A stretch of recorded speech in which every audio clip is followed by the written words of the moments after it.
Bom, boa noite a todas, todos e todes. Essa é a nossa segunda aula de História do Direito do curso de Filosofia do Direito, né? Da UFRJ. Antes de mais nada, novidades, né? O concurso para o professor substituto que deve assumir essa disciplina está acontecendo. Eu soube, inclusive, que houve mais uma etapa do concurso hoje. Ontem ou hoje, né? Enfim. Hoje, no caso, para quem está assistindo a aula gravada, é dia 20, terça-feira, 20 de julho. Então, o concurso está andando. Então, é possível que eu continue nessa disciplina por volta de um mês e meio. Um mês e meio que dá, provavelmente, uns 6 a 7 encontros, que é quase até o fim do curso. Por isso, porque, na verdade, é o tempo que se demora, em geral, para homologar o concurso. O concurso ele precisa ser aprovado, depois de realizado, ele precisa ser aprovado no departamento, né? E depois de aprovado no departamento, ele vai para a reitoria. E a reitoria, então, se organiza, vai ter que se organizar em tempo recorde para que o professor assuma antes do semestre terminar. A Raquel levantou a mão. Raquel. Professor, a gente não quer que você vá. Obrigado. Por favor, professor, fica. Seu sorriso me dá vontade de estudar. Eu tô falando. Obrigado. Bom, não, vocês vão ter tantas aulas comigo ao longo do curso que vocês vão ficar enjoados, isso eu garanto. Assim, porque, por exemplo, eu sou o único professor que dá aula de filosofia do direito para todas as turmas. Então, vocês me verão bastante, fora as eletivas. Mas, realmente, se o substituto puder assumir pelo menos a correção das provas, eu vou agradecer muito. Vocês não imaginam a quantidade de provas que eu corrijo, de forma geral.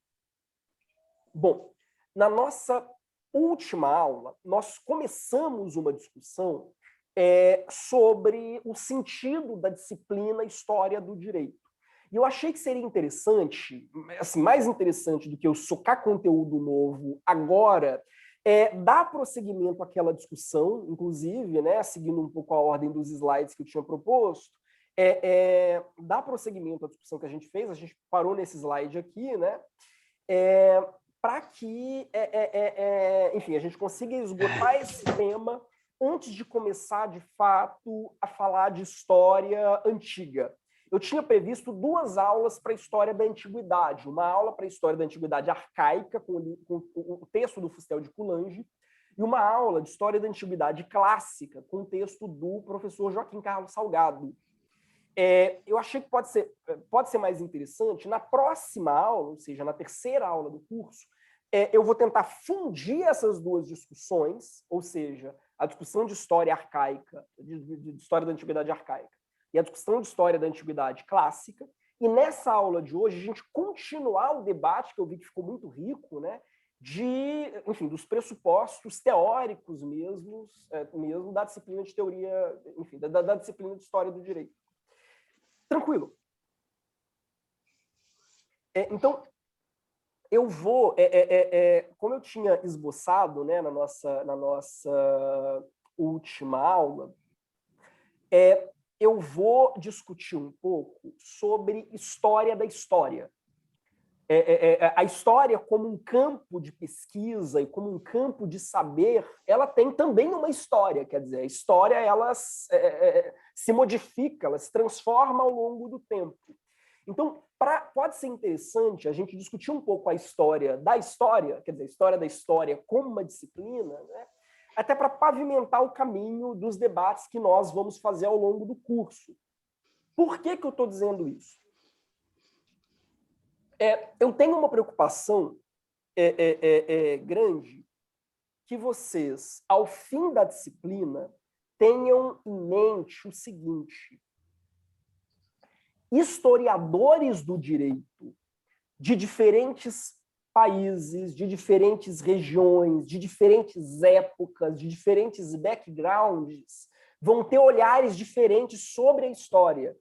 Então, quer dizer, a história também ocorre na história. Quer dizer, diferentes historiadores eles vão ter percepções diferentes do mesmo objeto. Então, por exemplo, História do Direito Romano, que é uma disciplina que eu, inclusive, cheguei a lecionar na UFMG. Eu dava Direito Romano, 2 horários seguidos. Eu dava Direito Romano das 7 horas até as 23 horas da noite, na sexta-feira. Olha que coisa desesperadora para todos. Mas a história do direito romano há 20 anos atrás não é a mesma história do direito romano hoje. Para citar só um exemplo. A história do direito medieval produzida há 20 anos atrás não é a mesma história do direito medieval produzida hoje. A história do direito medieval feita por brasileiros não é igual à história do direito medieval feita por italianos. Então, os meus pontos de partida, digamos assim, afetam a maneira como eu leio a história e afetam a maneira como eu enxergo a história. Isso é importante que vocês tenham em mente. É por isso, inclusive, que ao invés de selecionar um único grande manual de história do direito para vocês lerem do início ao fim da nossa disciplina, como, por exemplo, o manual do José Reinaldo Lopes, talvez seja o único manual de história do direito brasileiro, né, produzido no Brasil, que é legível, é o único que eu aconselharia vocês a comprar, caso vocês tenham interesse na disciplina. Ao invés de pegar um único manual e a gente ler esse manual do início ao fim, eu selecionei vários pequenos textos de historiadores diferentes. Muitos deles, diga-se de passagem, historiadores que eu conheço, né? O Diego Nunes, o Salgado, são pessoas com as quais eu tive a oportunidade de transitar na vida. Mas por que eu fiz essa seleção? Exatamente para que vocês vejam que historiadores diferentes têm não só estilos de escrever diferentes, mas eles têm formas de pensar a história que são muito diferentes. Tranquilo?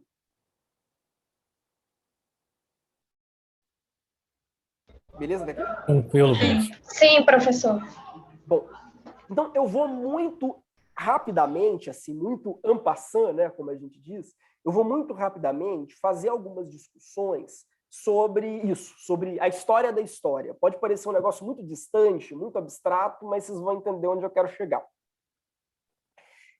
Na Grécia Antiga, e aí eu vou focar na história do Ocidente, né, pelo impacto que ela tem sobre a nossa própria cultura, né, hoje, né, do nosso próprio país, digamos assim. Né. Na Grécia Antiga e também na Roma Antiga, sei lá, 300, 400 antes de Cristo, havia uma concepção de que o tempo era cíclico. O tempo ele não tem começo, meio e fim. O tempo ele se repete, como no filme Matrix. Aliás, vai ter Matrix 4 agora, né? Não percam. Para mim, o único evento minimamente significativo do ano, né? Matrix 4, lançado dia 24 de dezembro. Natal está cancelado, mas Matrix não.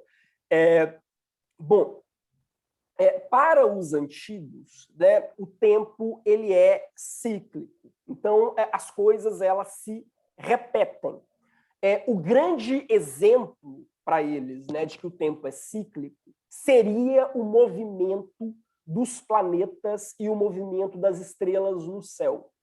É claro que, hoje, a própria astronomia vai dizer que eles estavam errados, que o movimento dos planetas não é necessariamente um círculo perfeito, assim como o movimento dos astros não é necessariamente, das estrelas não é necessariamente um círculo perfeito, mas eles acreditavam que fosse.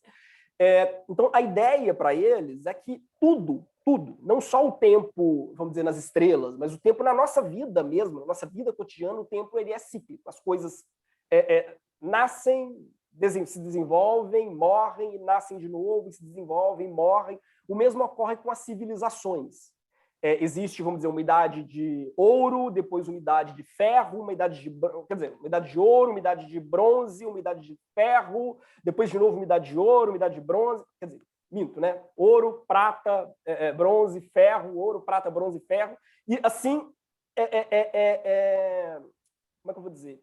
Interminavelmente. O tempo é uma eterna repetição dos mesmos eventos. Os eventos eles vão acontecendo e acontecendo e acontecendo. Isso tem uma implicação. Que implicação é essa?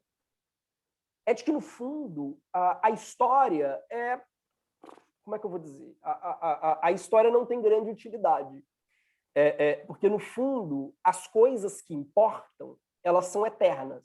O universo é eterno e as coisas realmente que são significativas, elas também são eternas.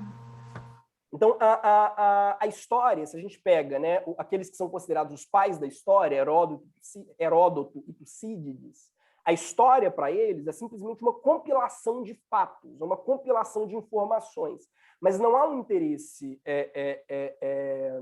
genuíno em perceber, vamos dizer assim, uma linha de desenvolvimento na história, porque essa linha de desenvolvimento não existe. A gente tem só duas opções, ou aquilo que se repete infinitamente e aquilo que, na verdade, é irrelevante. São acontecimentos fortuitos, mas que não têm peso, não têm densidade. Muito abstrato? Não. Mesmo. Então, senhor, Diga. então eles acreditam que a gente não consegue mudar nada. Nada. O ser humano não muda. Nada, nada, nada. O ser humano será o mesmo hoje, como será o mesmo daqui a 500 mil anos, como será o mesmo daqui a 1 bilhão de anos, porque a história ela é totalmente, vamos dizer assim, diferente a nossa. Literalmente, as coisas se repetem. Vocês lembram de Matrix 3, quando o Neo encontra o arquiteto e o arquiteto diz, você chegou aqui de novo? Ou vou dar um spoiler, né? Assistam o final de Loki. É meio que isso, tipo, vocês aqui de novo? Que bom, para mim tanto faz. E as coisas elas vão acontecer e acontecer novamente, indiferentemente do que vocês fizerem. Duas pessoas levantaram a mão. Oi, alguém? Eu não pedi para falar, mas não levantei a mão, por favor, quem levantou. Por cego, por favor. Não, beleza. Então, Camille, a Jade e depois, quem falou agora? Foi o Henrique. Henrique. Camille, vai. Professor, uma pergunta meio boba. O que seria um acontecimento irrelevante? Tudo aquilo que não tem impacto a longo prazo. E nada para eles tem impacto a longo prazo, porque tudo se repete. Então, por exemplo, hoje o tirano foi morto. Pouco importa, porque vai vir um tirano daqui a 4 gerações. Hoje a democracia foi instaurada. Pouco importa, porque daqui a 4 gerações a democracia vai ser derrubada por um novo tirano. É um pouco isso. Assim. A história ela é um compilado de informações que elas são curiosas, elas são engraçadinhas, mas que não ajudam de fato, não nos ajuda a compreender o que é a nossa experiência na Terra, vamos dizer assim, né? O que é a nossa experiência humana, que a nossa experiência humana é eterna repetição.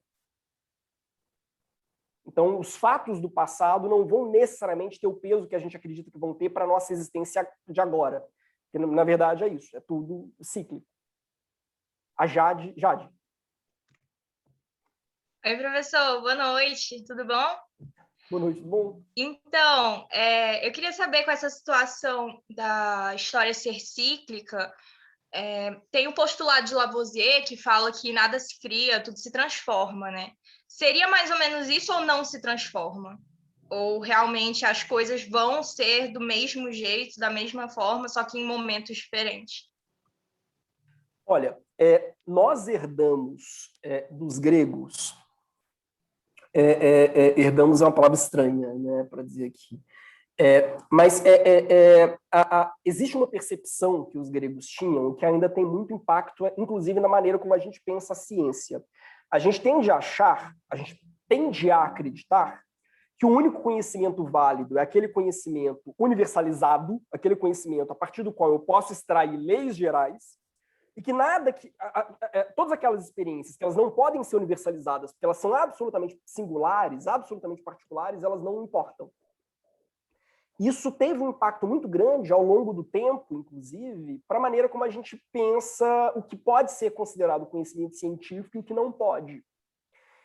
Então, por exemplo, você pega, sei lá, vou pegar um exemplo simples, né? Hobbes.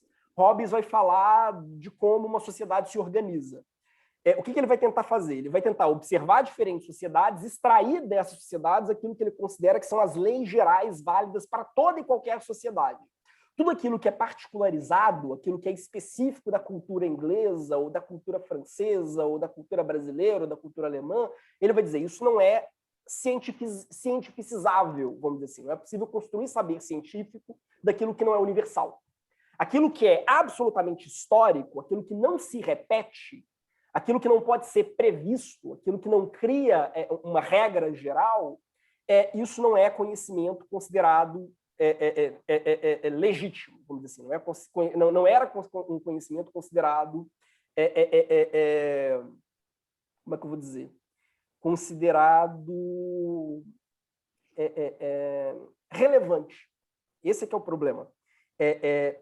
Mas para os gregos, então, isso não havia tanto problema assim, pelo fato de que o tempo é de fato cíclico. Para eles, quer dizer, o tempo é literalmente circular. Eu posso criar leis sobre o comportamento humano, porque o comportamento humano ele é absolutamente repetível. Eu posso criar leis sobre como uma sociedade se organiza, porque a sociedade sempre se organizará necessariamente dessa forma.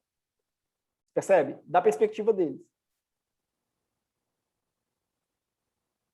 Entendi, professor. Obrigada. Quem tinha pedido para falar e que não conseguiu levantar a mão? Fui eu, mestre. Boa noite aí. Boa noite a todos. Então, né, nessa mesma linha, assim, a gente tem visto, né, desde o ano passado, eu acho até uma visão assim, romântica, né, de que essa história da Covid, né, como, sei lá, crise sanitária global, sem precedentes, né, só lá a história da peste negra, muitos séculos atrás, desde a Segunda Guerra, né, um fenômeno que foi, de fato, global, aí atingiu, né, nações desenvolvidas e emergentes e de baixo grau de desenvolvimento, que isso mudaria as relações humanas, né? As pessoas passariam a ser mais solidárias, né? Por isso que eu acho uma visão assim mais romântica, que seria um ponto de inflexão, né, nas relações humanas, nas relações socioeconômicas, inclusive entre os países. E eu queria ouvir sua opinião sobre isso. Assim, a princípio, eu acho difícil que isso mude, né, o rumo da história, mas gostaria de ouvir sua opinião. Olha, a gente vai voltar a essa discussão em outros momentos. Eu só vou antecipar uma coisa. Eu acho que a Covid, né, a tragédia que nós estamos vivendo, ela revela um aspecto que nós frequentemente esquecemos, que é o fato de que a história ela é marcada por eventos que são absolutamente irrepetíveis.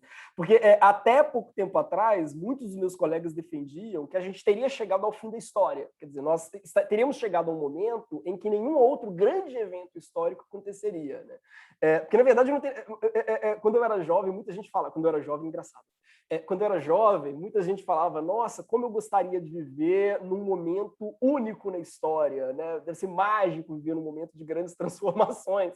Nós vivemos em um momento de grandes transformações e é um horror absoluto, né? Não temos absolutamente nenhum preparo para isso, né? A história ela é inteiramente disruptiva, né? Vamos dizer assim, né?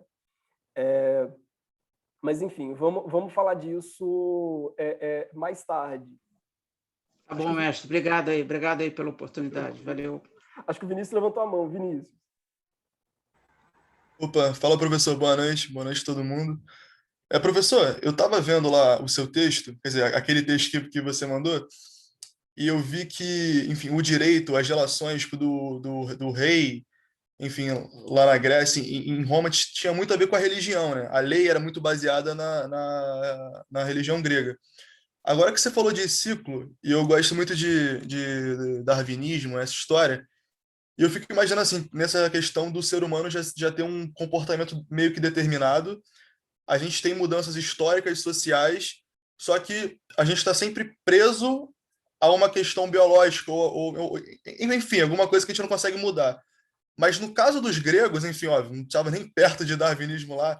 Então, essa ideia deles do ser humano imutável era ligado à religião, né? No caso deles, assim, eu digo, a forma que eles pensavam do ser humano ser imutável era mais ligado à religião, né? Gente, só duas observações antes. O Lucas já deu duas ótimas recomendações de livros aqui no chat. Lucas, se você puder fazer essas mesmas recomendações de livros nos comentários do YouTube, quando a gente baixar o vídeo, acho que pode ser interessante. em relação a essa ideia de tempo cíclico, está muito ligada à crença dos gregos. Os gregos não pensam o mundo, inclusive, como tendo início e fim. E aí isso me prepara, inclusive, para falar do segundo ponto aqui do slide, que é o fato de que uma das grandes diferenças entre os gregos e os romanos da antiguidade e os cristãos é que, para os cristãos, a história tem um começo, um meio e um fim. Existe um momento inicial no qual a história surge. Que momento é esse? Né? O momento em que Deus aparece e cria, enfim, o cosmos, e virá um momento no qual a história se encerrará. Que momento é esse? Né? O Apocalipse. Então, a história ela tem um período determinado para acontecer. Ela acontece entre a criação do mundo e o Apocalipse. Quer dizer, isso é a história. Para os gregos, não. A história ela é eterna. Mas pelo fato de a história ser eterna, não existe um sentido intrínseco a ela. Quer dizer, as coisas acontecem repetidamente. Quer dizer, há aquilo que subsiste, aquilo que perdura, aí para dar uma piscadela para quem já assistiu Loki, e aquilo que é irrelevante, precisamente porque não perdura.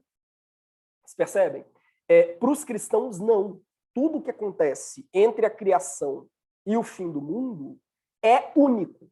Tudo que acontece entre a criação e o fim do mundo é um evento absolutamente novo e que acrescenta alguma coisa dentro desse processo que leva da criação ao fim do mundo. Percebem? Essa é uma concepção não só religiosa, mas metafísica da existência, que era muito diferente.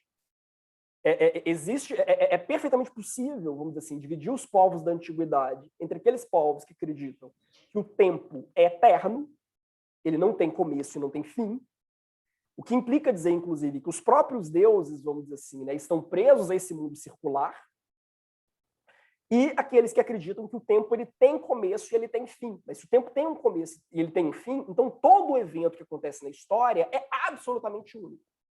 E se ele é absolutamente único, então eu preciso dar um sentido para ele dentro desse processo. Muito abstrato? Não. Então, no caso, nas religiões, por exemplo, cristãs, depois tem um começo e tem um fim, porque tem que chegar ao final da história e a gente vai caminhar num processo para chegar lá, né? Porque eu lembrei das tragédias gregas, né? Porque se é tragédia, é porque não importa o que você faça. A contingência do universo sempre faz coisas absurdas. Não importa se você faz o bem ou faz o mal, você acaba no mesmo lugar. Porque quase como se os deuses fossem indiferentes a você. Os deuses gregos, eles fazem o que eles quiserem, porque eles têm pensamento humano e o ser humano ele vive num caos em busca de um significado. Ou seja, até na literatura e na religião já tinha essa questão cíclica, trágica, né? Que não importa o que você faça, vai acabar no mesmo lugar. Sim. Não, exato. Perfeito. Deixa eu ver. Acho que o Dante fez um comentário. Dante, você quer falar? Professor, tem... Ai, desculpa. Nada. É que o José acima tinha feito uma pergunta, e se o senhor puder voltar depois que o Dante falar, tudo bem, professor? Ah, sim, ele fez uma pergunta no chat? Isso. Então, enquanto o Dante fala, eu procuro aqui. Vai lá, Dante. Não, era só para comentar essa questão do tempo cíclico, tanto o Detienne quanto o Renan e o próprio Cícero, dessa questão que o professor disse, né, de essa população de fatos relevantes que seriam fatos memoráveis. Então, a ideia era que a história teria uma dupla dimensão assim para os antigos. Ela seria tanto a história nasce da poesia. Então, ela tem essa questão de eternizar feitos memoráveis, tornar as coisas, imortalizar os grandes feitos históricos. E quem fazia grandes feitos? Grandes homens.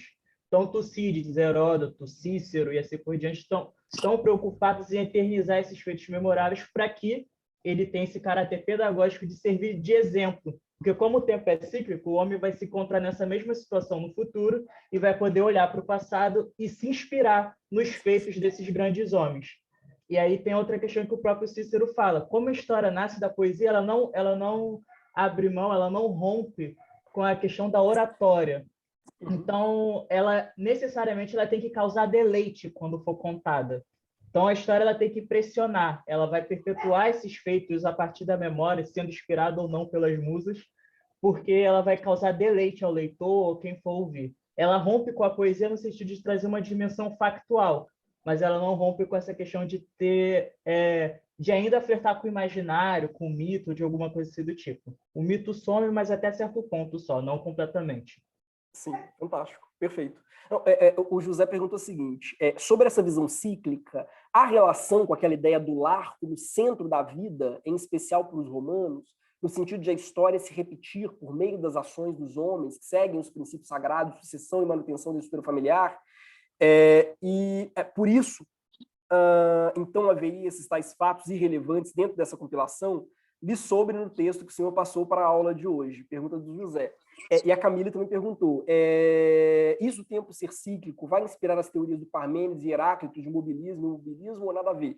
Tem tudo a ver, mas eu não vou entrar nessa discussão porque demandaria muito tempo da ideia mesma do Parmênides entender que, na verdade, se o ser é e o não ser não é, então a mudança em si é impossível. Toda mudança ela é ilusória. Você acha que as coisas estão mudando, mas se o ser é e o não ser não é, então nada pode ser e deixar de ser, e nada pode não ser e vir a ser.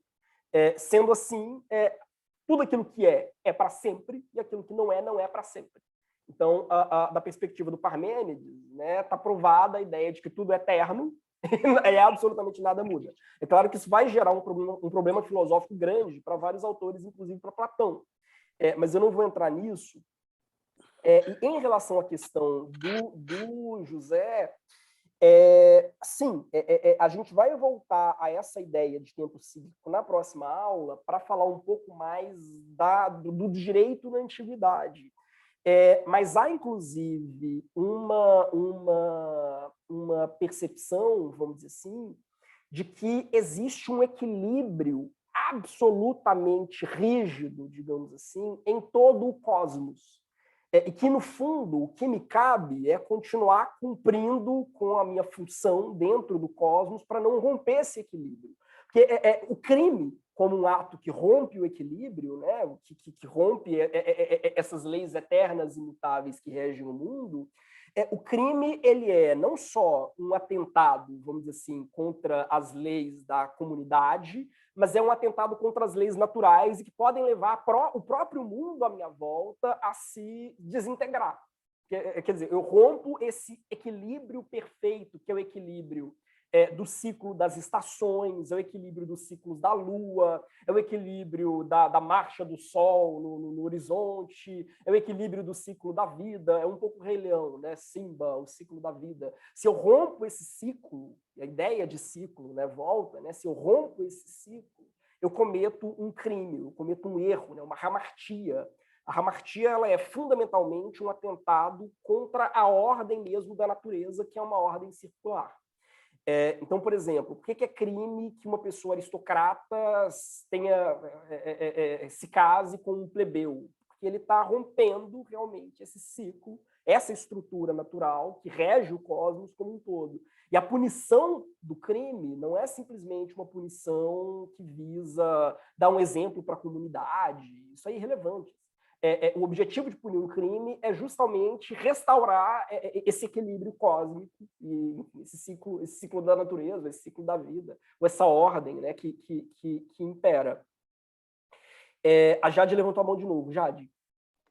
Professor, então essa ideia do Parmênides, né, do ser é e do não ser não é, também está um pouco ligada com o paradoxo de Zenão, de Eleia, aquela ideia do movimento ser uma ilusão? Sim, sim. Para os gregos isso era muito importante.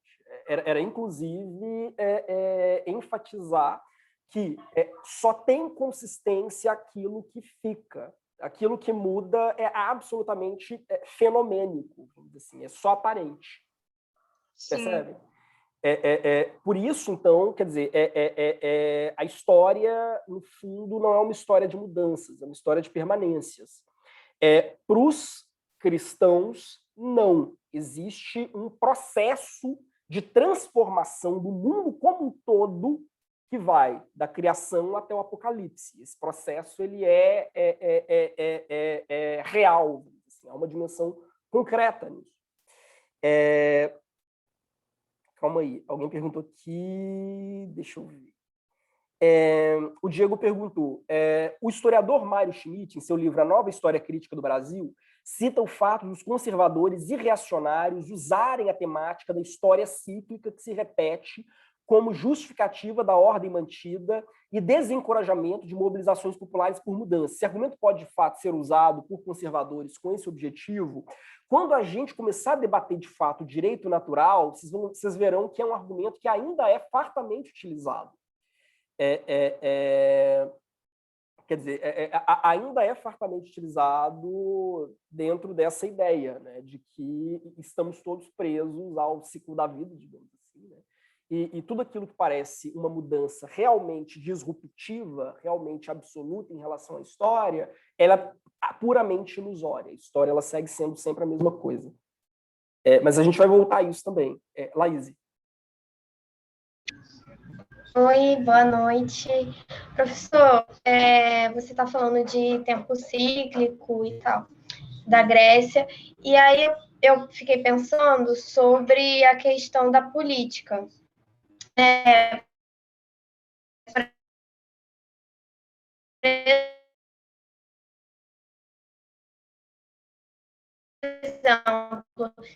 Tudo aquilo que quebrasse a norma, as normas que eram colocadas cíclicos, por isso. Não sei se você entendeu, mais ou menos. Cortou um pouquinho. Você pode repetir o final?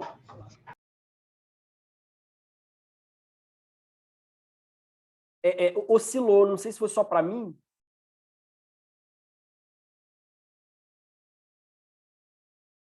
Olá?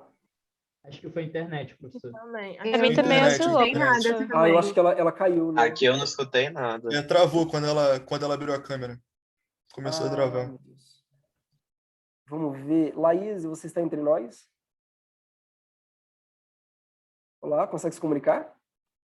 Deu sinal. Eu acho que ela Onde caiu. o sinal Não, ela caiu, mas quando ela voltar, então, eu volto à questão dela. Mas, enquanto isso, o que eu quero que vocês percebam é que, então, para os cristãos, né, existe um elemento, existe uma discussão que ela não havia, pelo menos não nesses termos, para os gregos, que é a ideia de que os eventos, né, os acontecimentos na história, eles são únicos, eles são irrepetíveis, e os acontecimentos na história eles se encaixam uns aos outros para formar um significado, vamos dizer assim. A história ela é um processo linear, dotado de significado. E que significado é esse? É um significado teológico. Quer dizer, cada acontecimento na história, por mais absurdo que ele pareça, mas ele se encaixa dentro de um processo escrito previamente por Deus. É como se, vamos dizer assim, ainda que eu, né, enquanto um reles mortal, não consiga me dar conta de como uma tragédia, como, sei lá, a eleição do Bolsonaro, tem um sentido dentro da história, mas ela tem um sentido nessa história à medida que ela contribui para o apocalipse. Né?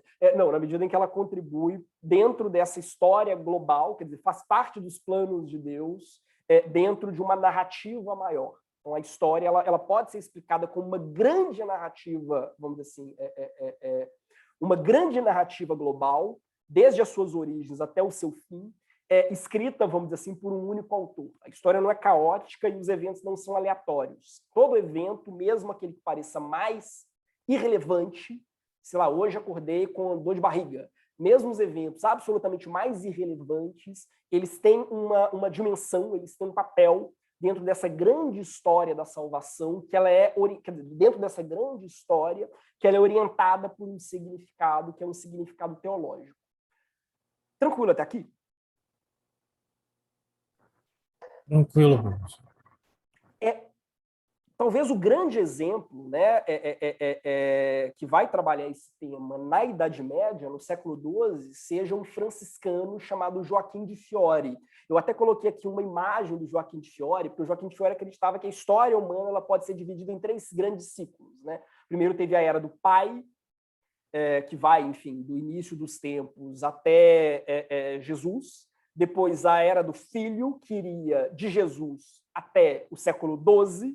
E depois a Era do Espírito Santo, que iria de São Francisco de Assis até o fim do mundo.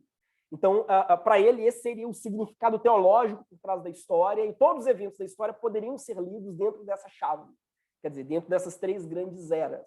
Esse tipo de preocupação de pensar a história em grandes arcos temporais, né, que vão do início ao fim dos tempos, né, e desses arcos como grandes fases, né, ou grandes etapas que dizem respeito a todo o mais, né, isso é muito característico vamos dizer assim, de uma história feita por cristãos, né, para tentar extrair um significado teológico dos eventos. Muito abstrato. A Mariane levantou a mão. Mariane. Professor, não é uma pergunta não, desculpa atrapalhar. Eu só queria pedir para o senhor, se puder, repetir o manual que o senhor disse no início da aula, porque eu não peguei. É o José Reinaldo de Lima Lopes. José Reinaldo de Lima Lopes. O Antônio Carlos Faulkner, que é o autor, né, que eu indiquei para a aula passada, ele também tem um manual. Só que eu tenho reticências assim, em relação ao manual dele. Acho que Fundamentos de História do Direito, o do José Reinaldo é melhor. Tá, obrigada. Tranquilo. Bom, muito rapidamente, né? Até como um desdobramento, como Dante tinha dito, né? Dessa ideia de tempo cíclico, existe aquilo que a gente chama de história magistra vitae, né? Ou história mestra da vida, que é a ideia de que, então, qual é o propósito de estudar história? O propósito de estudar história é buscar na história grandes exemplos morais, através da biografia de grandes heróis, né? Como Cícero, Plutarco. Isso no cristianismo se desdobra, né? Na ideia do estudo da biografia dos santos, que a gente chama de hagiografia, como uma espécie de exortação moral para as pessoas. E não faz muita diferença se eu leio a história de Plutarco, ainda que seja 2000 anos atrás, mas continua tendo lições morais para mim, até porque o tempo não se repete, o tempo não muda. Era um pouco essa percepção, né? Mas eu não vou entrar nisso, não, até para a gente, enfim, até para essa discussão não tomar muito tempo, porque eu acho que a fala do Dante acho que contempla muito esse tópico aqui. Tranquilo? Deixa eu ver se... Isso, Antônio Carlos Faulkner e José Reinaldo Lopes. Bom. Na modernidade, a gente tem uma mudança. A gente tem uma mudança considerável. Que mudança é essa? Os modernos herdam dos cristãos a ideia de que o tempo é linear, ele tem um começo, meio e fim, só que ele não é mais orientado por um significado teológico, ele é orientado pela ideia de progresso. Gente, estou sendo bastante superficial nessa discussão toda, viu? Estou tentando sintetizar ao máximo discussões que são muito mais complexas do que isso. Mas os modernos eles vão substituir a ideia de que é possível pensar a história humana como um processo, né, teológico que vai, vamos dizer assim, da era do Pai até a era do Filho, da era do Filho até a era do Espírito Santo, ou algo do gênero, e vão começar a pensar a modernidade como a partir de critérios que são puramente humanos, digamos assim, puramente mundanos, puramente terrenos, não são mais critérios religiosos, mas ainda são critérios muito absolutos, digamos assim, né? Os modernos eles substituem, vamos dizer assim, a fé em um Deus transcendente que escreve certo por linhas tortas e que interfere na história para dar à história significado, para pensar que que a história pode ser lida como um processo de desenvolvimento necessário da humanidade em direção à sua plenitude. Bom, então não há mais a busca de um significado teológico na história, e sim a busca de um significado filosófico. Talvez há três grandes exemplos que eu poderia dar aqui, né? O Voltaire, Hegel, embora Hegel, enfim, a discussão seja mais complexa do que isso, e Auguste Comte, para quem se lembra de ter estudado o positivismo, né, no ensino médio. O Comte ele vai dizer o seguinte, né? Assim como os cristãos achavam que existia uma era do Pai, uma era do Filho, uma era do Espírito Santo, o Comte vai dizer que existe uma era teológica da história humana, é uma era no qual as pessoas acreditam em deuses, fadas, duendes, gnomos, Depois disso, viria uma era metafísica do espírito humano, é uma era no qual o ser humano ele já não acredita mais nessas forças sobrenaturais, mas ele acredita em grandes critérios abstratos, a igualdade, a liberdade, a justiça, e isso tudo vai ser substituído por uma era científica, em que os seres humanos eles vão acreditar exclusivamente naquilo que foi produzido positivamente pelo conhecimento metodologicamente orientado. Esse é um exemplo. Mas há vários outros, né? Há vários pensadores na modernidade que vão olhar para a história e vão dizer, não, a história é um processo gradual de desenvolvimento da humanidade, de maneira que nós hoje seríamos mais evoluídos que os homens de ontem, os homens e as mulheres de ontem. Quer dizer, o ser humano no século XX seria mais evoluído que o ser humano do século XIX, o ser humano do século XIX seria mais evoluído que o ser humano do século XVIII, o ser humano do século XVIII seria seguramente mais evoluído que o ser humano do século, enfim, II depois de Cristo. Então, a história é sempre um processo de evolução em que o ser humano amplia não só o seu conhecimento, o seu domínio técnico sobre o mundo à volta dele, mas ele se aprimora moralmente. O auge dessa concepção moderna, né, são as grandes filosofias da história.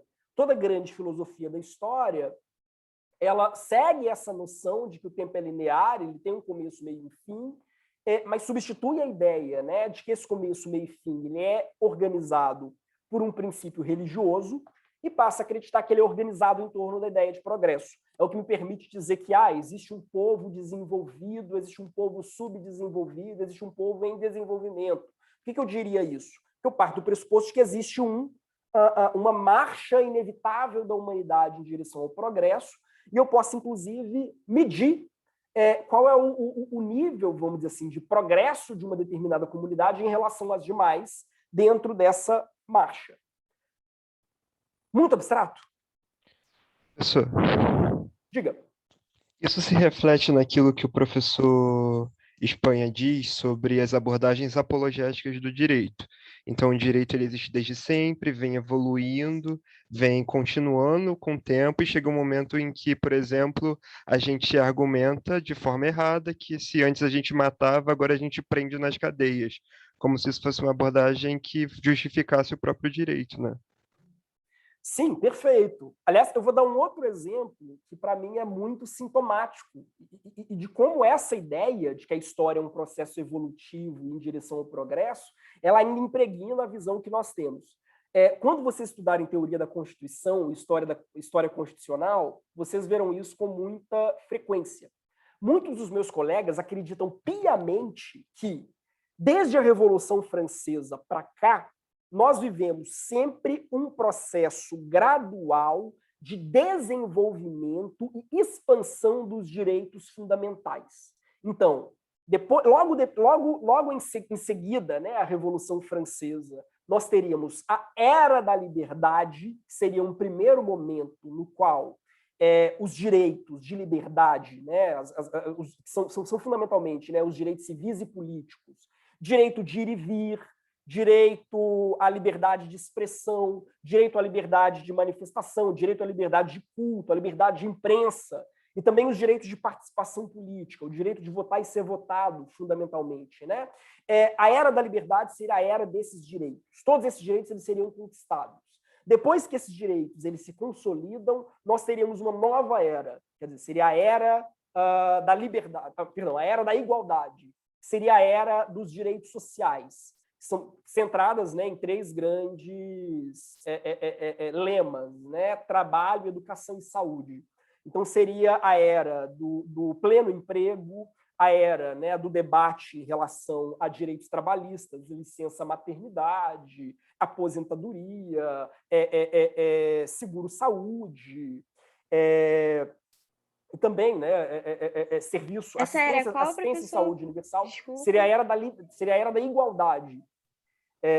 A partir, sobretudo, de 1917, com a Constituição Mexicana, e 1919, com a Constituição de Weimar, né, na Alemanha. Seria realmente uma nova era de direitos. E nós teríamos depois, já já com a crise, né, do Estado Social, mas enfim, nós teríamos uma terceira era, que seria a era da fraternidade, né? Não mais da liberdade ou da igualdade, a era da fraternidade, que seria a era dos direitos transsubjetivos, a era de direitos difusos, né, sobretudo. Direito ao meio ambiente, direito ao patrimônio histórico e cultural, seriam aqueles direitos que não têm um titular individualizado, que seriam direitos de toda a comunidade. Muitos professores de direito leem a história do direito do século XVIII até hoje dentro dessa chave. Eles acham realmente que, da Revolução Francesa até agora, o direito foi um processo cada vez maior de acúmulo, primeiro, de direitos individuais, né, civis e políticos, que a gente chama de direitos de liberdade, depois os direitos de igualdade, os direitos sociais, e, finalmente, agora a gente estaria vivendo o apogeu desse processo, que é com os direitos difusos, que transcendem, né, esses direitos sociais e os direitos liberais. Olha, aí eu digo para vocês, só uma pessoa muito alienada pode realmente acreditar nisso. Se você assiste um evento como a Chacina do Jacarezinho, você vai saber que, para boa parte da nossa população, nem os direitos liberais de ir e vir, o direito à integridade física, são assegurados à maior parte da nossa população. É uma mentira, uma ilusão eu realmente acreditar que o direito, concretamente, caminha assim. Vocês percebem? Muito abstrato? Não, professor, estou dando para entender super de boa. De verdade. Mesmo? Estão com umas caras? Não, tá dando para entender super, professor. A aula do senhor é muito boa, é verdade. Não, obrigado. Verdade, Davi. Cara, eu e Mariana fica dias e dias elogiando o senhor no Twitter. Se eu tiver Twitter, você vê lá. Até parece. Não.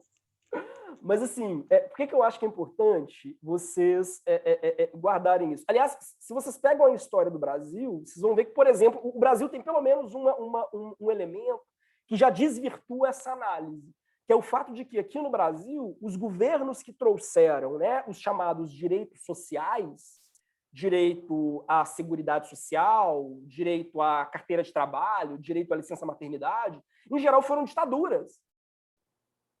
Getúlio, por exemplo.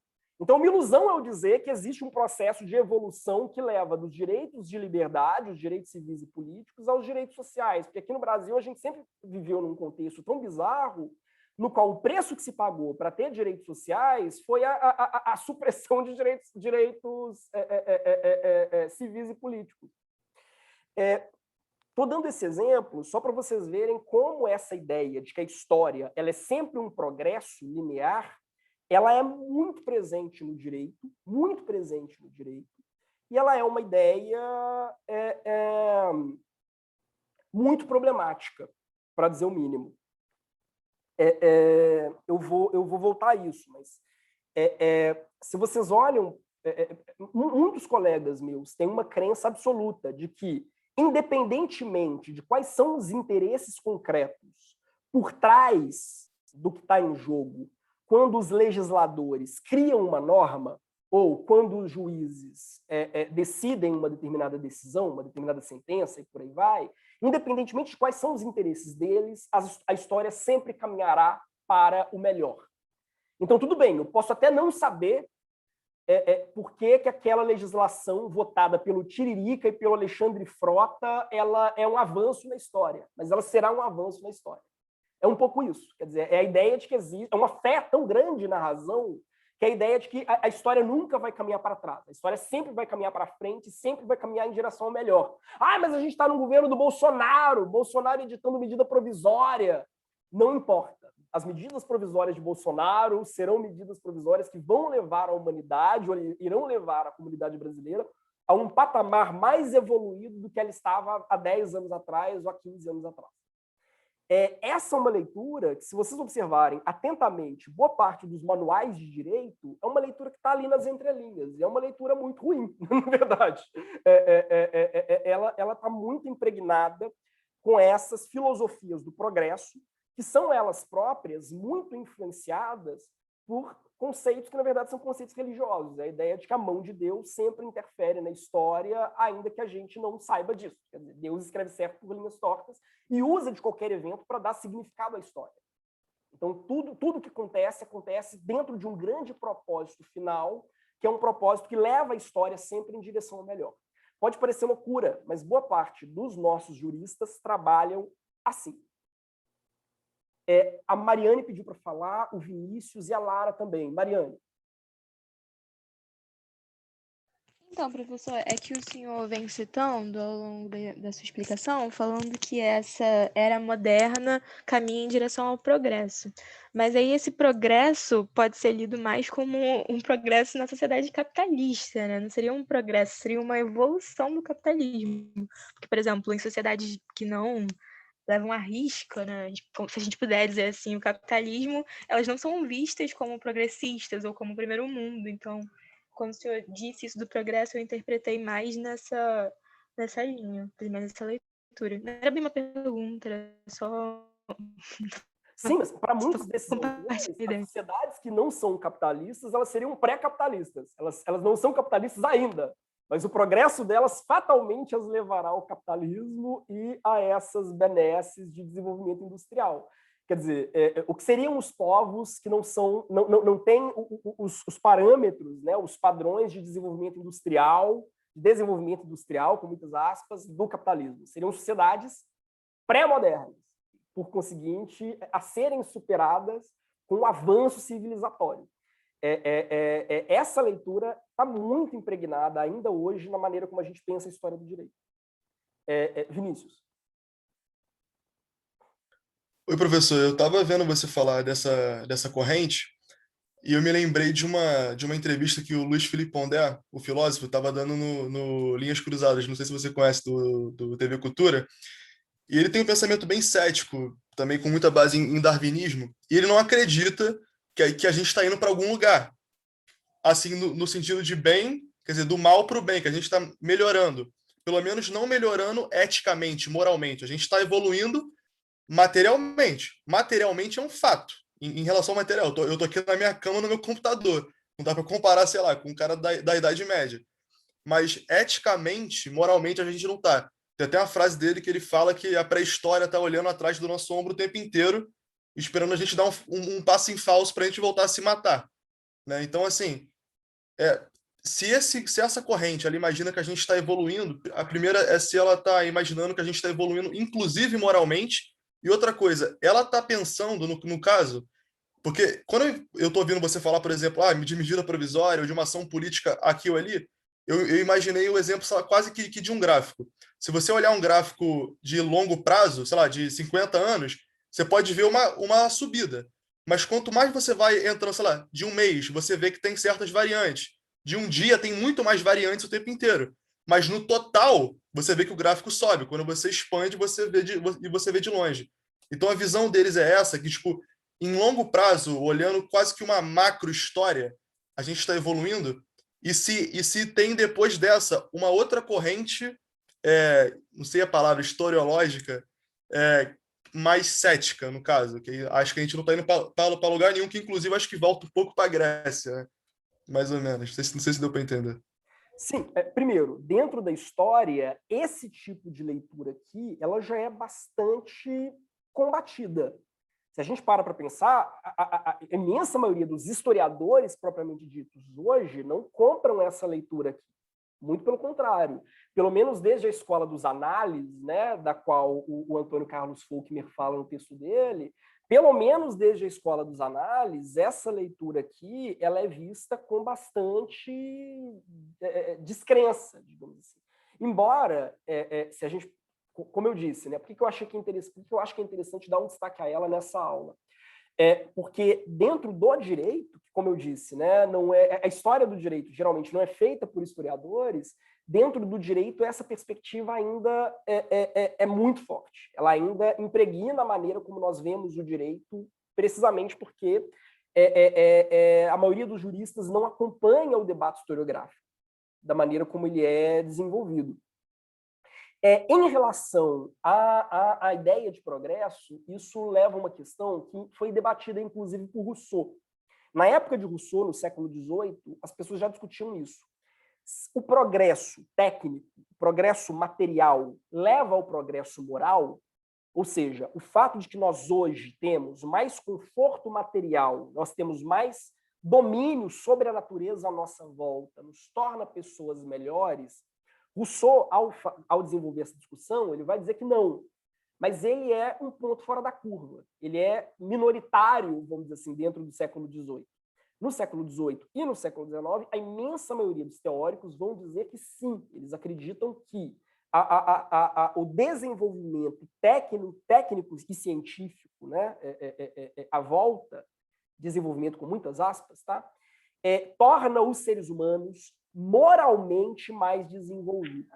Por que isso? Porque o ser humano, ele, à medida que ele não precisa mais brigar por recursos naturais, ele se torna mais, vamos dizer assim, afável com os seus semelhantes.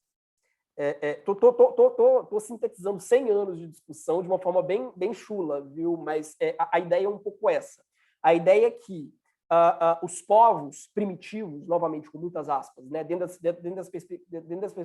dessa perspectiva aqui, os povos primitivos, com muitas aspas, eram agressivos uns com os outros, porque estavam constantemente lutando uns com os outros para poder comer, mas o desenvolvimento da civilização, com muitas aspas também, o desenvolvimento da agricultura, da pecuária, nos livra desse problema de abastecimento e nos torna, por conseguinte, pessoas melhores uns com os outros de um ponto de vista moral.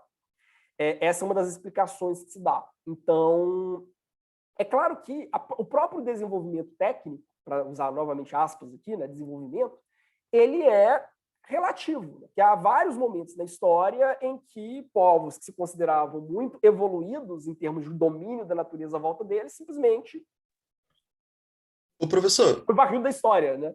mas aí assim, é porque tem o progresso ético, que parece uma coisa bem quase que transcendental à ética, à moral, mas assim, não tem um fato que o conforto, não que ele melhore a gente eticamente, tipo, dentro da nossa cabeça quase, mas o fato da gente estar mais confortável, eu vou usar o exemplo, sei lá, menos tenso, também não acaba fazendo a gente ter menos violência, pelo menos em sentido micro, né? É a tese do Steven Pinker, eu acho maravilhosa, é só olhar para Auschwitz. Na verdade, o fim, as duas grandes, e isso também é interessante, os dois grandes golpes de morte contra as filosofias do progresso do século XIX, que o auge dessas filosofias do progresso seguramente foi o século XIX, embora seja uma ideia moderna. O auge disso foi o século XIX. Os europeus realmente acreditavam piamente que o conforto levava ao progresso moral, pelo menos no trato pessoal. Aí eles se depararam com dois grandes horrores, a Primeira Guerra Mundial e a Segunda Guerra Mundial, que são, inclusive, guerras inauditas, que rompem com a própria ideia de como a guerra se travava. Não é mais uma batalha entre cavaleiros, é uma batalha entre civis, que envolvia coisas bizarras, como gás mostarda, estupro de mulheres, estupro de crianças, né? É uma guerra que foram duas guerras travadas, isso era muito novo, até pelo desenvolvimento tecnológico, com muitas aspas, né? Mas foram duas guerras travadas, vejam bem, não entre hostes militares contra hostes militares, contra grupos militares contra grupos militares. Foram guerras travadas contra civis, no sentido de dizimar cidades, no sentido de literalmente, assim, estuprar crianças, né? Então, isso leva a um horror tão grande, assim, em termos de cataclisma, que as filosofias da história na Europa desaparecem. Você pega desaparecem não, né? Mas pelo menos elas entram em crise. Você pega quais são os grandes best-sellers, vamos dizer assim, da literatura europeia na década de 1920. Ou seja, né, no período, né, entre 1920 e 1930, né, entre a Primeira Guerra Mundial, o fim da Primeira Guerra Mundial, e a ascensão do nazismo. O mal-estar da civilização, os últimos dias da humanidade, a decadência do Ocidente, são todas obras profundamente pessimistas. Você tem uma sensação tão grande de horror, assim, de crise civilizatória, não só apesar do progresso técnico, mas por causa do progresso técnico, Você tem quer dizer, o mesmo momento em que você tem o boom das grandes distopias, né? Que são distopias, quer dizer, tipo Nós, Metrópolis, são distopias escritas justamente sobre um mundo no qual a tecnologia se desenvolveu de uma forma tão massiva que ela se tornou desumanizante. Então, essa esperança tipicamente moderna, né, de que o aumento do conhecimento científico leva a uma melhoria no trato entre os seres humanos, ela entra numa espécie de crise da qual a Europa nunca conseguiu sair, diga-se de passagem, né? Entra numa espécie de crise depois da Primeira Guerra Mundial, ou depois das duas grandes guerras. Aliás, há outros. Maritain, por exemplo, escreveu um livro chamado Antimodernos. Eu poderia ficar dias aqui citando obras. E veja, imaginem a cultura vienense, né, que foi a Áustria, né, que foi, vamos dizer assim, a capital de um grande império liberal, ultratecnológico, uma das poucas culturas, né, a cultura da Áustria vienense, que admitia judeus como funcionários públicos, numa Europa que era ainda profundamente antissemita, isso na década de 1920. Aí, de repente, você tem a Primeira Guerra Mundial, que foi tipo um horror, assim, tipo, gás mostarda, aviões, metralhadora, né? São coisas que as pessoas simplesmente não conheciam. Gerou um nível de destruição que, pelo menos na Europa, fora da Europa, é um nível de destruição que os europeus já levavam para outros povos, né? Os indígenas, os africanos teriam uma outra leitura sobre como o desenvolvimento tecnológico da Europa chegou até eles. Mas, enfim, no momento em que esses horrores chegam, né, às portas de casa, vamos dizer assim, eles chegam à Europa, você tem uma literatura interminável, assim, tentando repensar isso. Porque é a morte, por exemplo, dos grandes ideais do positivismo científico, do Auguste Comte, por exemplo. Aliás, só existe... Auguste Comte, ele, inclusive, chegou a criar uma igreja, a Igreja da Humanidade, que é uma igreja sem Deus, quer dizer, uma igreja puramente mundana, que cultua o progresso humano. E essa igreja ainda existe em um único lugar do planeta, que é o Rio de Janeiro. Existe a Igreja da Humanidade, é muito interessante, a igreja ainda funciona, digamos assim. Quem tiver interesse... Aonde, professor? Aonde? Aqui no Rio de Janeiro, no Santa Teresa. Mentira. Sério. É uma igreja que cultua a ciência e a humanidade. A figura que personifica, vamos dizer assim, a Igreja da Humanidade é um retrato da amante do Comte, que ela substitui Maria, vamos dizer assim, nesse culto, de representação da humanidade. Que doideira, cara. É divertidíssimo. Mas na Europa, a pessoa fala que é positivista, ela vai ser apedrejada, porque se você diz que é positivista, você diz que acredita, tem realmente fé no progresso da ciência. Ô, professor, eu não quero me alongar, porque a Lara já está com a mão levantada, a Fê também. É só para te perguntar mais alguma coisa. Se depois da Primeira Guerra Mundial, você já tinha um pessimismo, e aí depois vem a Segunda, que é para... Quer dizer, já era pessimista, depois disso mudou ou seguiu numa onda pessimista? Seguiu numa onda profundamente pessimista. Aliás, eu gosto muito, para quem tem interesse, eu gosto muito de um escritor. Ele, inclusive, ganhou o Prêmio Nobel. Aliás, ele ganhou o Prêmio Nobel... A primeira vez que o Gabriel Garcia Marques concorreu, ele perdeu o Prêmio Nobel para esse cara, que é o Elias Canetti. O Elias Canetti, ele cresceu entre a Primeira Guerra Mundial e a Segunda. E ele escreveu 3 obras autobiográficas, né, falando de como era viver em Viena, viver na Áustria, nesse contexto assim, de terra arrasada, de uma sociedade totalmente destruída, e no qual essas grandes esperanças de desenvolvimento humano, elas caíam, tinham ido por água abaixo. Né? São três livros que eu acho sensacionais. Um se chama A Língua Absolvida, o outro é Uma Luz em Meu Ouvido, e o terceiro é O Jogo dos Olhos.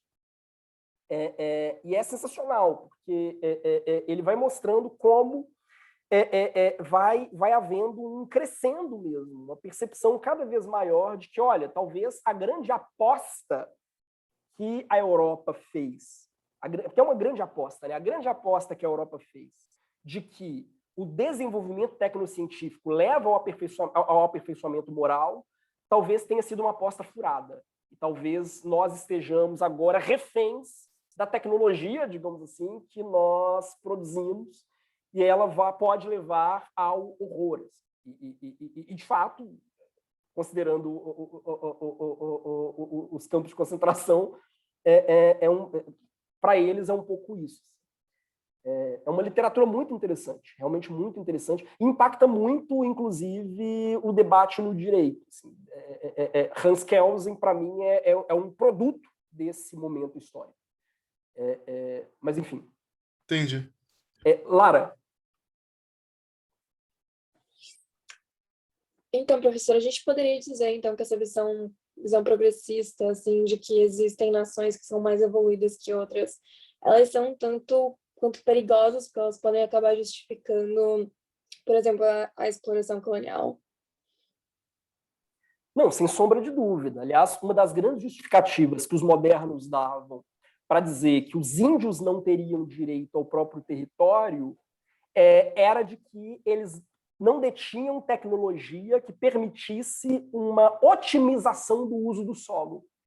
Então, você pega um autor que eu estudei muito, por razões, né, do meu próprio desenvolvimento, que é o Thomas Moros.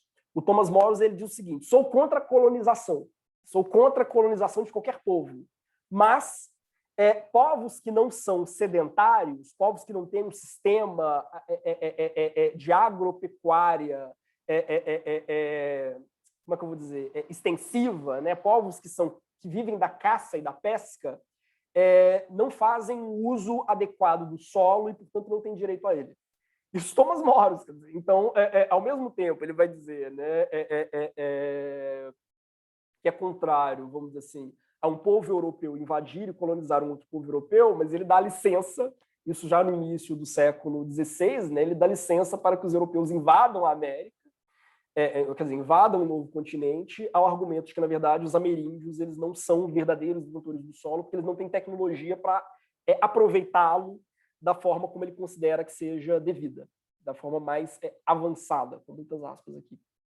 Então, quer dizer, há várias justificativas em torno disso. Tranquilo? Sim? Sim, obrigada. Bom, é claro que na contemporaneidade a gente vai ter uma outra aposta. A ideia de que a história ela é linear, no sentido de que a história não é cíclica, mas a história ela não tem uma orientação. Então, por um lado, tudo que acontece na história é irrepetível e tudo que acontece na história tem impacto para, enfim, o futuro, mas não existe uma espécie de significado oculto, seja Deus, seja o progresso, a partir do qual eu deva ler os acontecimentos. Então, a história é uma sucessão de eventos, mas são eventos que eles são, como é que eu vou dizer? Eles são casuais, eles são acidentais. Não existe uma mão invisível, vamos dizer assim, que guia a história e transforma a história numa espécie de grande narrativa em direção a um futuro previamente definido, previamente estabelecido. Tranquilo? Isso cria uma mudança muito interessante. Hegel, muito representativo daquela ideia de uma filosofia do progresso, ele dizia o seguinte: não, a história sempre caminha em direção à liberdade. Os homens de hoje, as mulheres de hoje sempre serão mais livres que os homens e as mulheres de ontem. Porque nós sempre caminhamos em direção à liberdade, nós sempre caminhamos em direção à consciência da nossa própria liberdade enquanto seres humanos. Aí alguém vai dizer: mas e aquele grande episódio de escravização dos povos? Ou aquela tragédia que aconteceu na guerra contra o Haiti? Hegel vai dizer: isso não importa.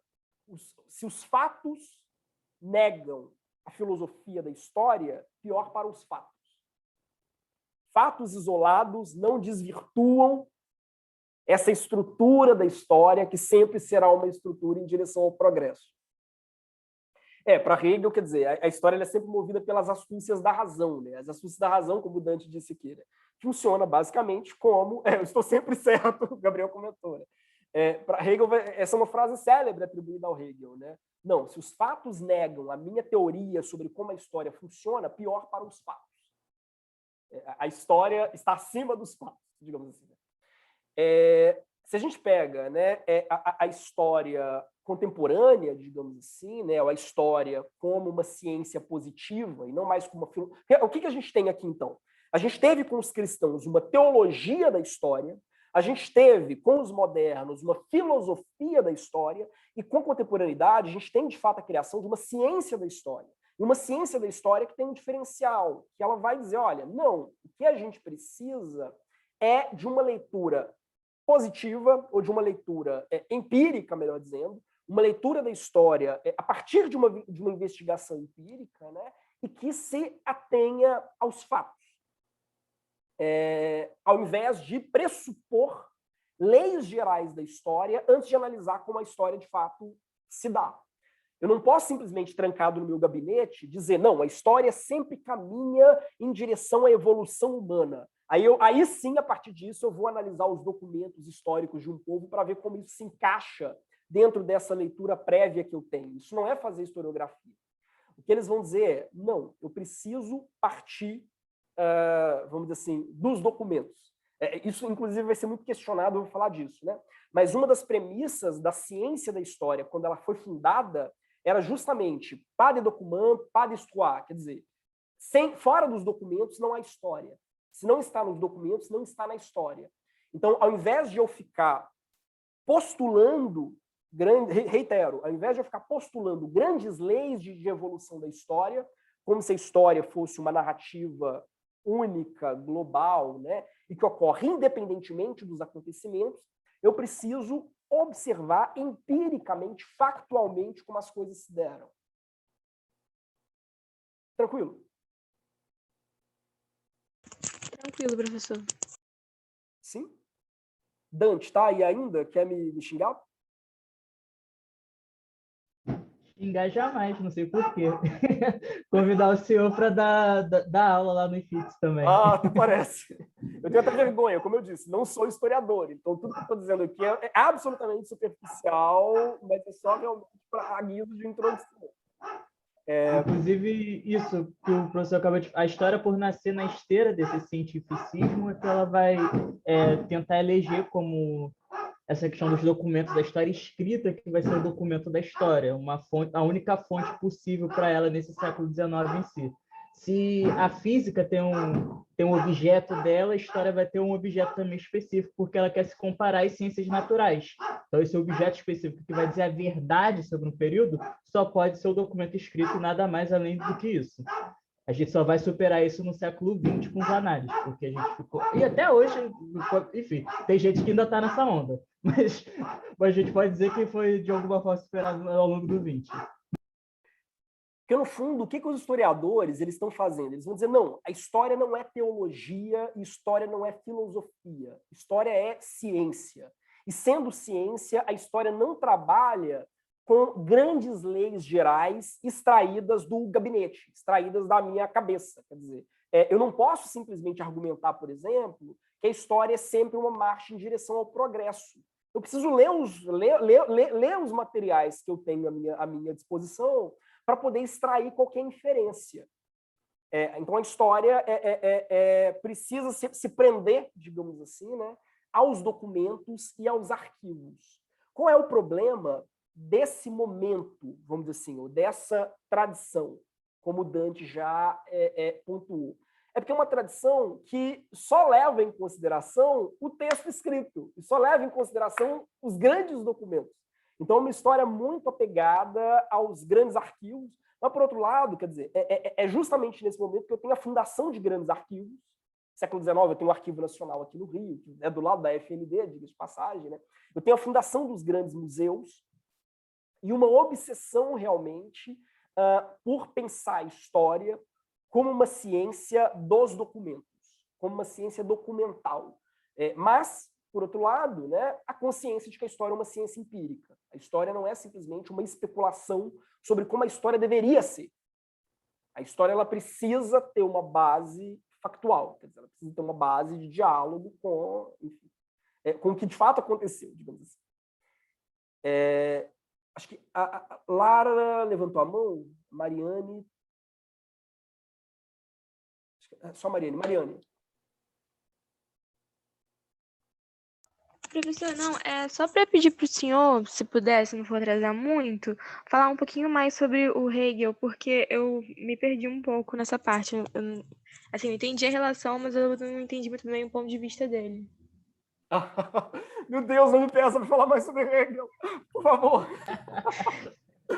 É porque, na verdade, eu venho de um grupo, né, na filosofia do direito que é violentamente hegelianista. O Dante tem acompanhado as nossas reuniões às terças-feiras, né, um pouco antes dessa aula sobre Hegel, mas de uma forma muito geral, porque o Hegel ele vai tentar fazer uma filosofia da história, ou seja, uma filosofia que explique a maneira como a história funciona.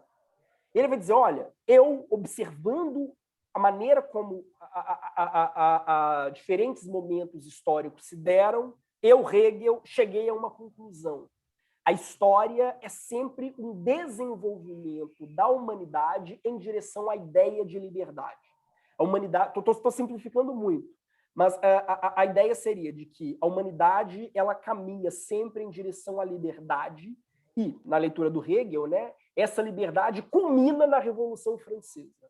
A Revolução Francesa é o apogeu da expressão da liberdade humana e todos os momentos anteriores da história são etapas que levam a essa liberdade. E veja, não só da história no Ocidente, ou na história na Europa, na história na humanidade como um todo. Então, Hegel vai falar da história da Pérsia, vai falar da história da China, da história da África, não, porque para Hegel a África não tem história, o que é uma outra questão bastante discutível, né? Mas para Hegel todos os desenvolvimentos, todos os atos da história seriam como cenas de uma grande peça teatral, de uma grande tragédia, que é a tragédia da liberdade. E essa tragédia culmina na Revolução Francesa, quando o ser humano se dá conta plenamente da sua liberdade. Para além de qualquer líder absolutista, para além de qualquer culto religioso, o ser humano é puramente livre, e essa liberdade é declarada na Revolução Francesa. Isso para Hegel. Então, Hegel vai dizer, olha, essa é a chave da história. A grande forma para explicar a história humana é pensando dentro dessa linha de evolução da nossa consciência da liberdade. Isso para Hegel. E aí alguém vai dizer, tá, mas e aqueles eventos ao longo da história que negam a própria ideia de liberdade? E a experiência do escravismo colonial nas Américas? E um evento que ele, inclusive, como jornalista, acompanhou de perto, que é a Guerra do Haiti, a guerra por independência do Haiti. Como é que você explica esses eventos? Hegel vai dizer, não, quer dizer, vão argumentar, olha, esses eventos eles vão contra a sua leitura da história. Os fatos não corroboram, os fatos não correspondem à maneira como você pensa a história. Hegel vai dizer, pior para os fatos. Percebem? Uma coisa são os fatos históricos, outra coisa é a história em si mesma. Se os fatos não correspondem à minha concepção de história, eu fico com a minha concepção de história e jogo os fatos fora. O que os historiadores, né, no século XIX, tentando construir uma ciência da história, vão fazer é o oposto do Hegel. Vão dizer, olha, essa posição do Hegel é a expressão, quer dizer, é o exemplo acabado do que nós precisamos combater. É a ideia de que os fatos não importam quando eu vou discutir história, porque a história é regida por leis gerais, e essas leis gerais elas podem ser deduzidas independentemente de eu investigar a maneira como os fatos efetivamente aconteceram ou não. Muito abstrato?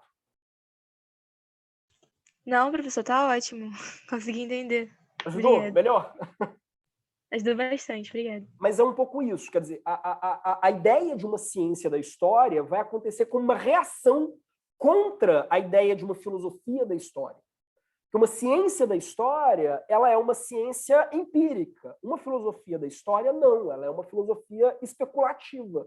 Ela é uma filosofia que não tem compromisso em sentar e investigar aquela documentação e ver se aquela documentação corresponde à minha percepção de como a história deveria acontecer.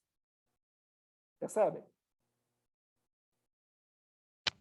Suas ideias não correspondem aos fatos, o tempo não para, né, professor? Também tem, tipo... Perfeito, exatamente, exatamente.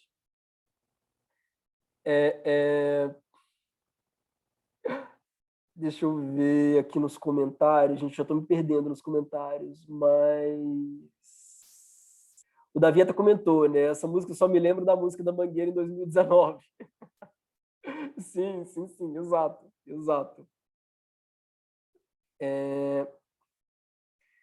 Mas, então, eu só tentei... Bom, deixa eu ver.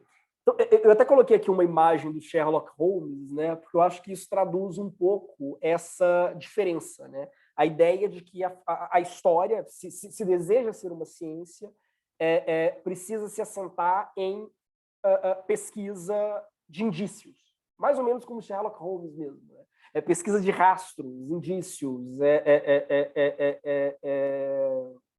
provas, né? Testemunhos e por aí vai. É claro que aí a gente vai ter uma outra passagem, digamos assim, né?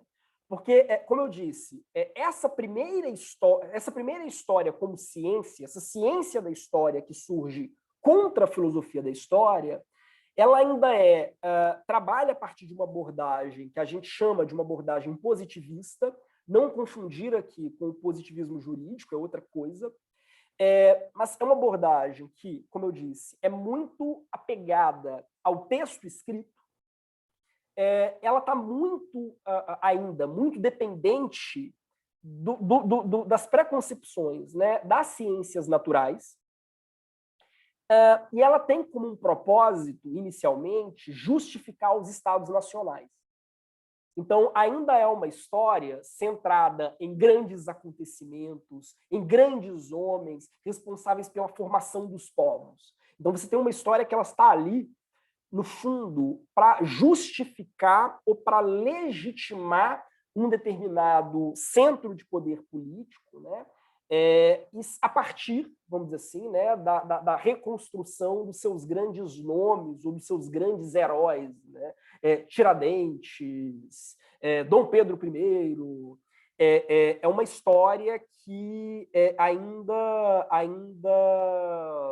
ainda tem um comprometimento político com essa proposta muito grande, né? O povo já está me mandando embora, né? Aqui nos comentários. Sim, realmente, 10 minutos eu fecho, menos, 5 minutos eu fecho para eu conseguir ir para o hotel. A vantagem é que o hotel é aqui na esquina, viu? Mas ele fica na minha rua. Mas a gente tem uma historiografia, a gente tem uma ciência da história muito preocupada com grandes revoluções e grandes reviravoltas políticas que levariam uma nação a se construir enquanto nação. Então, é uma historiografia que ela é, inclusive, patrocinada, né? Ela é, inclusive, comprada, vamos dizer assim, pelos grandes governantes dos seus respectivos períodos, né? Para que ela sirva, ainda que seja uma historiografia que se pretenda científica, mas para que ela sirva para legitimar uma determinada ordem política e uma determinada ordem social. Tranquilo? Sim. Sim. Mesmo?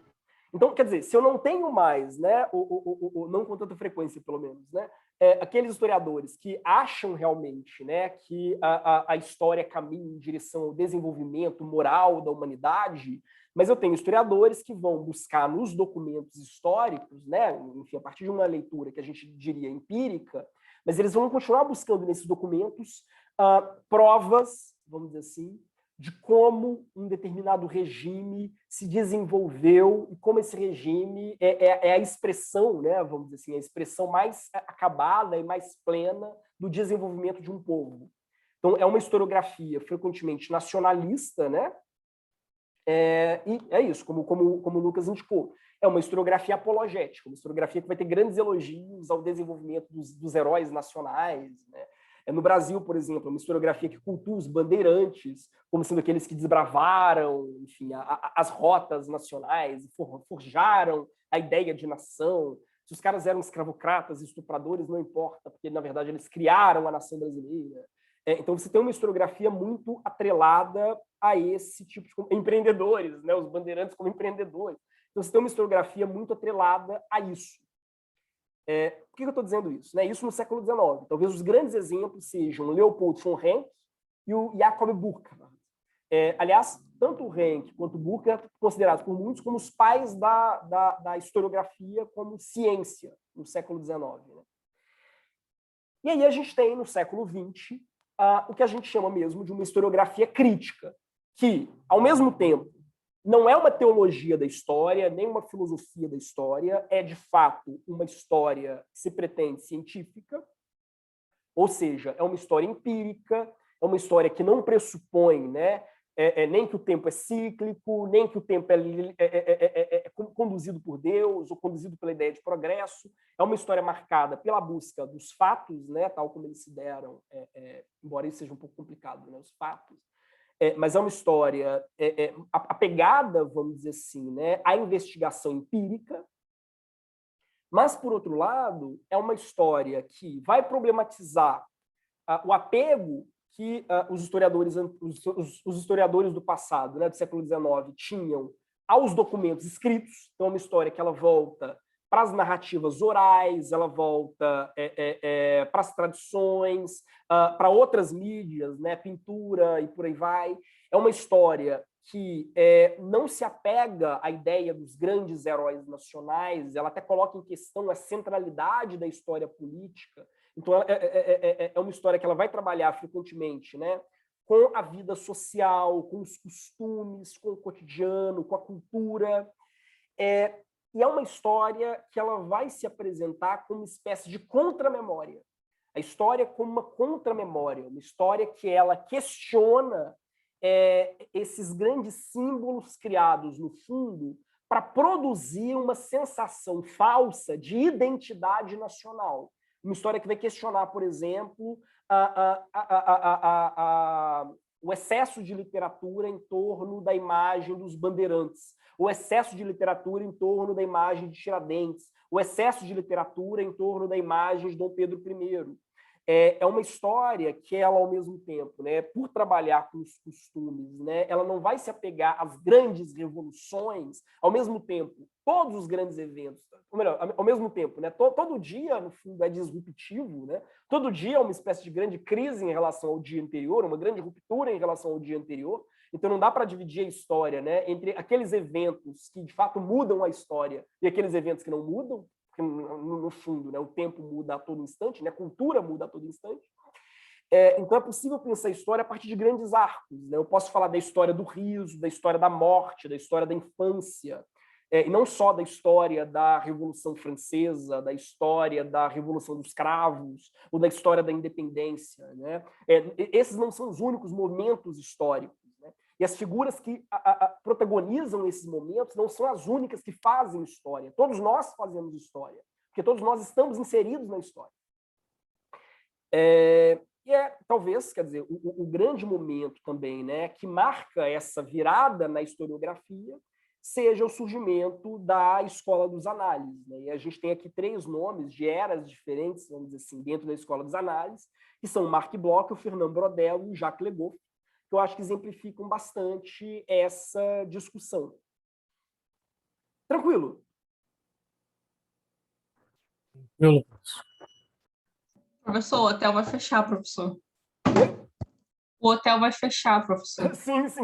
Gente, mas corre. Se alguém tiver alguma dúvida, eu volto a isso na próxima aula. Eu só queria realmente fazer essa exposição geral, assim, da antiguidade aos nossos dias, para vocês terem isso em mente.